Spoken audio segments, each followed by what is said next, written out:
Halo semuanya, perkenalkan nama saya Muhammad Jan Ramadhani. Dan di video kali ini saya akan membagikan pandangan saya terkait pada sepanjang PO Pasar Rebo ini. Siapa di sini yang sering ngomong sini sambil somai atau sedang menikmati pemandangan di bawahnya? Ya, di sini saya akan membahas tentang kenapa saya membahas PO Pasar Rebo. Identifikasi masalah. Flyover Pasar Rebo atau biasa warga Jakarta Timur sini menyebutnya PO menjadi isu yang saya angkat kali ini. Berlokasi Jalan Raya Bogor, kilometer 19, Ciracas, Kota Jakarta Timur. Ini adalah masalah-masalah yang ada di sana. Yang pertama, para pedagang kaki lima dengan sembarangan memakaikan dagangannya di sepanjang jembatan PO Pasar Rebo. Kedua, masyarakat nongkrong seenaknya di sepanjang jembatan PO Pasar Rebo.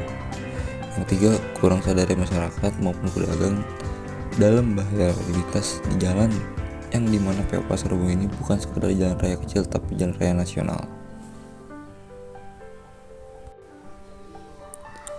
Dampak dari fenomena.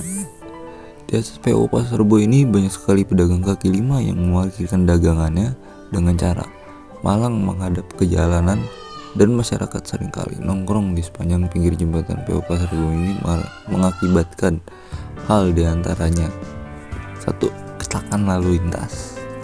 Salah satu pemicu kecelakaan lalu lintas ini disebabkan oleh masyarakat yang tidak tertib memarkirkan kendaraannya di sepanjang pinggir jembatan, yang dimana akses jembatan ini hanya terdapat 2 lajur di sisi kiri dan 2 lajur di sisi kanan. Yang kedua, mengakibatkan sampah berserakan. Sampah juga menjadi salah satu dampaknya, karena jembatan ini disalah fungsikan sebagai tempat nongkrong yang harusnya cuma sebagai melintas kendaraan yang lewat, jadi tempat nongkrong yang dimana itu bukan tempat nongkrong, kagak ada tempat sampahnya. Dan selanjutnya ini beberapa dokumentasi di atas PO Pasar Rebo. Selanjutnya segmentasi. Geografis. Pengguna jembatan Pasar Rebo ini yang ingin melintas entah dari arah Kramat Jati mau ke arah Ciracas atau sebaliknya. Psikografi.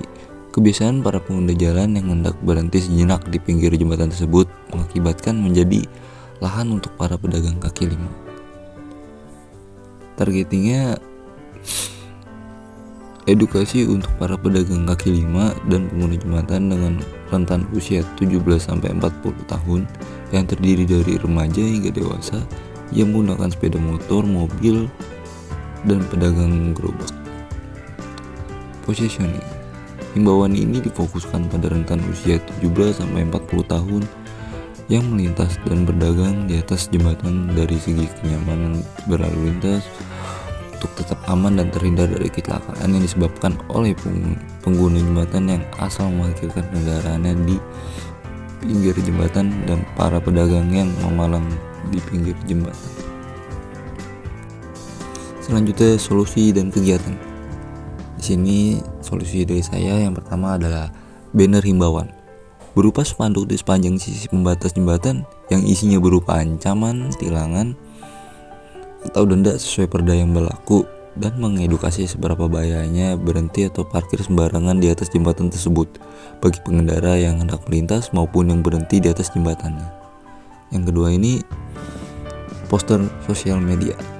Sosial media yang saya pakai nanti adalah Instagram untuk melakukan edukasi terhadap masyarakat melalui kampanye di sosial media berupa postingan infografis, terutama untuk warga sekitar Pasar Rebo, guna menertibkan pengguna jembatan dengan sebaik-baiknya dan tidak disalahgunakan sebagai tempat nongkrong berjualan di sepanjang jembatan tersebut.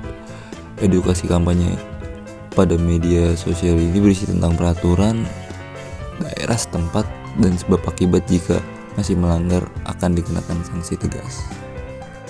Selanjutnya, strategi kampanye. Nama kampanye yang saya ciptakan ini #Nongsmen. Apa sih Nongsmen? Nongsmen adalah kepanjangan dari nongkrong santai dan aman. merupakan kampanye yang saya buat untuk mengatasi masalah yang ada di atas jembatan tersebut. Kenapa saya memilih ejaan kata tersebut? Karena pendekatan kampanye saya itu anak muda remaja yang biasa suka di atas PO tersebut. Strategi kampanye dengan cara pendekatan kosakata yang jaktim abis nih, supaya lebih mudah dan lebih teringat. Definition of done-nya pembuatan infografis lokasi TKP sudah, pembuatan infografis sosial media sudah. Ya, untuk selanjutnya logo pada desain saya ini Pasar Rebo. Deskripsi singkatnya ini, untuk mengetahui identitas PO Pasar Rebo, saya berpikir untuk membuat sebuah logo yang merepresentasikan sebuah tempat yang dimaksud dan daerah tempat tersebut. Setelah Pasar Rebo yang dimana bagian huruf A setelah P ini sebuah siluet jembatan. Selanjutnya identitas visual ya. Di sini saya memakai dua elemen warna abu-abu dengan berkode 939393 dan warna oranye berkode F871D, dan font Pasar Rebo sendiri menggunakan Arial Nova. Selanjutnya masuk ke desain banner. Di sini saya memilih warna yang kontras dan yang benar-benar nyeleneh supaya masyarakat terdistract dan tertuju matanya ke himbauan tersebut. Ukuran bannernya ini 5 kali 1,5 meter untuk menyesuaikan pagar jembatan.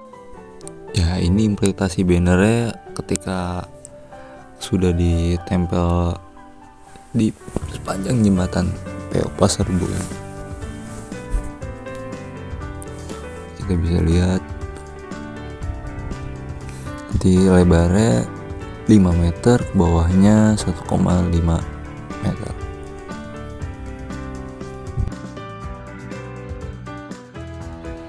Ya, untuk selanjutnya kita masuk ke desain infografis sosmed.